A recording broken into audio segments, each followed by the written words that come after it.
Hello students, welcome back to your bio class. To continue with the last chapter, let us start nutrition in human being. In last class in amoeba we have discussed holozoic mode of nutrition. In amoeba, since the food is taken inside the cell, so digestion is called intracellular. Okay, digestion is called intracellular. But in case of human being, since human being is multicellular and is having a complex system meant for digestion, that is called digestive system. Hence, food is taken inside the digestive system, it is digested, and after digestion, digested food is absorbed by cells. Therefore, digestion in human being is known as extracellular digestion. Human being में जो food है उसको शरीर के अंदर लेते हैं तो फूड निगला जाता है. तो हेटरोट्रॉपिक होलोजोइक मोड. होलोजोइक हमने अमीबा में भी देखा था क्योंकि वो भी फूड को निगलते हैं. लेकिन अमीबा के केस में फूड सेल के अंदर चला जाता है, इसलिए डाइजेशन कहाँ हुआ? सेल के अंदर, इंट्रासेल्युलर डाइजेशन. लेकिन ह्यूमन बीइंग में फूड कहाँ जाता है? एक स्पेस में जाता है जिसको कहते हैं डाइजेस्टिव कनाल. डाइजेस्टिव सिस्टम का जो ट्यूब है उसको कहते हैं डाइजेस्टिव कनाल. उस डाइजेस्टिव कनाल में फूड डाइजेस्ट होता है. डाइजेस्ट होने का मतलब है break down of complex food into simple absorbable form with the help of digestive enzymes. Enzymes की मदद से फूड, कॉम्प्लेक्स फूड जो है सिंपल में कन्वर्ट होता है. इसी प्रोसेस को डाइजेशन कहते हैं. डाइजेशन हो जाने के बाद ये डाइजेस्टेड फूड जो है वो डाइजेस्टिव सिस्टम के वॉल से एब्जॉर्ब होता है और हर सेल तक पहुंचता है. इसलिए डाइजेशन एक्स्ट्रा सेल्यूलर कहलाता है. तो इन human being the type of nutrition is of course heterotrophic, okay, holozoic क्योंकि फूड को निगला जाता है, with extra cellular digestion, extra cellular mode of digestion. अगर क्वेश्चन आता है what mention the type of nutrition in man, your answer is heterotrophic, holozoic with extra cellular mode of digestion. Well, इस page को आप पूरा पढ़ोगे. इसमें ये बताया गया है कि किस तरह से जो फूड है माउथ से स्टार्ट करके डाइजेस्टिव सिस्टम के लास्ट पार्ट तक पहुंचता है. तो let's see the digestive system of man. In human being digestive system can be divided into two parts. Digestive canal which is also known as alimentary canal and digestive glands. कनाल वो है जहाँ से food पास करता है और glands वो है जहाँ से डाइजेस्टिव जूसेस यानी एंजाइम्स बाहर निकलते हैं. तो देयर इज़ माउथ. माउथ में जो स्पेस है that is called mouth cavity या बकल कैविटी.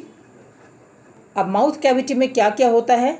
टंग होता है, टीथ होता है और 3 पेयर्स ऑफ सलाइवरी ग्लैंड्स होते हैं. एक ग्लैंड तो यहाँ दिखाया गया है नीचे की तरफ और 2 ग्लैंड ऊपर की तरफ होते हैं. तो इनको कहते हैं सलाइवरी ग्लैंड्स.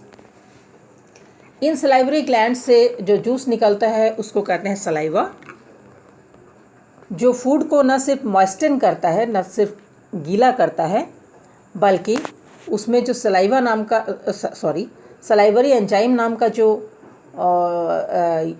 सलाइवरी एमाइलेज नाम का जो एंजाइम है वो फूड को डाइजेस्ट करता है. तो कौन सा फूड कहाँ डाइजेस्ट होता है ये हम लोग बाद में चर्चा करेंगे. तो माउथ में है tongue, teeth and salivary glands. Function क्या है? To chew the food and to break into smaller particles, to moisten the food and to engulf. Food को चबाना, चबाने के बाद सलाइवा में मिक्सअप करके उसको निगल जाना. उसके बाद फूड यहाँ से चलते हुए आता है ईसोफेगस यानी फूड पाइप में। फूड पाइप लंबा है और वो एक मेम्ब्रेन को क्रॉस करता है जिसको कहते हैं डायफ्राम। ओके, इसको कहते हैं डायफ्राम। डायफ्राम वो पर्दा है जो चेस्ट कैविटी और एब्डोमिनल कैविटी को अलग करता है। ठीक है, यहाँ से फूड पाइप एंटर करता है स्टोमक में। स्टोमक जो है ये ब्रॉड ऑर्गन है, जे शेप का, आप देख रहे हो। स्टोमक में फूड पहुँचेगा तो यहाँ पर जो एंट्रेंस है स्टोमक में, वहाँ पर एक सर्कुलर मसल है जिसको कहते हैं स्फिंक्टर, जिसकी वजह से एक बार जब फूड स्टोमक में पहुँच जाएगा तो वापस फूड पाइप में नहीं जा पाएगा। उसी तरह से स्टोमक के इस एंड में भी एक सर्कुलर मसल यानी स्फिंक्टर लगा हुआ है जो फूड के स्मॉल इंटेस्टाइन में पास ऑन हो जाने के बाद वापस नहीं होने देता। तो स्फिंक्टर सर्कुलर मसल को कहते हैं जो स्टोमक के दोनों पार्ट यानी एंट्रेंस और एग्जिट दोनों में लगा रहता है। ये जो स्फिंक्टर है वो फूड के बैक मूवमेंट को कंट्रोल करता है। ठीक है, स्टोमक के बाद ये आप देख रहे हो कोई यू शेप का एक एरिया है। This U shape area is known as duodenum. This is known as duodenum. Duodenum. This is the first part of small intestine. उसके बाद स्मॉल इंटेस्टाइन जो काफ़ी पेचीदा है, काफ़ी कॉइल्ड है, आप देख सकते हो स्मॉल इंटेस्टाइन। इस स्मॉल इंटेस्टाइन से फूड गुजरता हुआ एंटर करता है लार्ज इंटेस्टाइन में। लार्ज इंटेस्टाइन जो है कंपैरेटिवली ब्रॉडर है और the end is rectum. This portion जो थोड़ा सा डायलेटेड है इसको कहते हैं rectum. Rectum is the end part of large intestine and rectum ends in an opening known as anus through which undigested waste goes out of the body. Small intestine और large intestine के junction में एक structure है जिसको कहते हैं appendix. ये जो अपेंडिक्स है, there is no role of appendix in human being. Appendix का कोई भी फंक्शन नहीं है ह्यूमन बीइंग में। It is a waste organ, rather to say ये एक ऐसा ऑर्गन है जो धीरे धीरे विलुप्त यानी डिसअपीयर कर रहा है। इसका ना कोई फंक्शन है।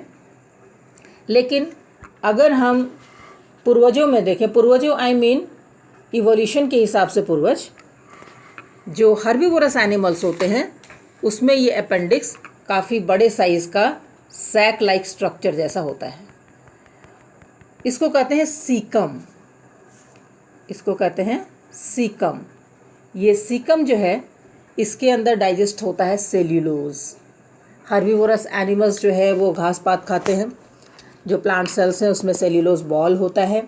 सेल्यूलोज बॉल को डाइजेस्ट करने के लिए ज़रूरत पड़ती है स्पेशल बैक्टीरिया और प्रोटोजोआ की, जो इस सीकम के अंदर पाए जाते हैं। तो इस सीकम के अंदर वो बैक्टीरिया और प्रोटोजोआ मिल करके सेल्यूलोज को डाइजेस्ट करते हैं। सेल्यूलोज को डाइजेस्ट करते हैं। ह्यूमन बीइंग में सीकम नहीं होता। ये सीकम रिड्यूस करके एक छोटा सा 1 से 1.5 इंच का स्ट्रक्चर जिसको कहते हैं अपेंडिक्स या वर्मीफॉर्म अपेंडिक्स, उसमें कन्वर्ट हो जाता है। तो अपेंडिक्स इतना ही छोटा है कि उसमें ये फंक्शन नहीं होता और इसलिए हम सेल्यूलोज डाइजेस्ट नहीं कर सकते। तो जब हम खाना खाते हैं उसमें जो सेल्यूलोज होता है वो हमारे लिए अनडाइजेस्टेबल मटेरियल होता है। वो रफेज का काम करता है, वो केवल फूड की क्वांटिटी को बढ़ाता है। सेल्यूलोज को हम डाइजेस्ट नहीं कर सकते, वो अनडाइजेस्टेड वेस्ट के रूप में बाहर चला जाता है। अब आते हैं